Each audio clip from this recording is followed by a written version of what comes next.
If someone negligently burns down your house, what damages are you entitled to? Can you recover the full replacement value of your home, or will your recovery be more limited? We explore that question in the 2008 case In Re September 11th Litigation. The Port Authority of New York and New Jersey is a not-for-profit bi-state agency. In 1965, the Port Authority began construction of the World Trade Center in Lower Manhattan. The project's aim was to preserve the economic well-being of the area.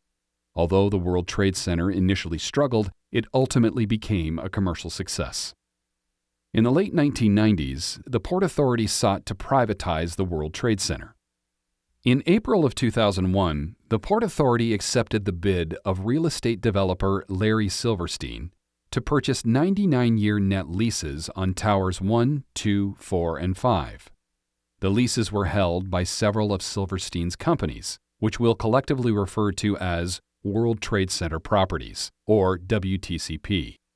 WTCP agreed to pay approximately $2.8 billion for the leases. The transactions closed, and the net leases were conveyed to WTCP in July of 2001.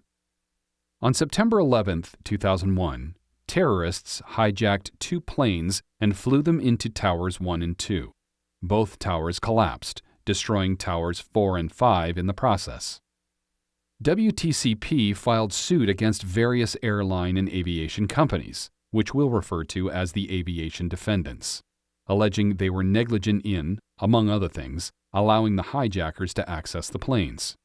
WTCP sought to recover the replacement value of the 4 towers, which it alleged to be $16.2 billion. The aviation defendants moved for summary judgment and argued that the tower's replacement cost wasn't the proper measure of damages.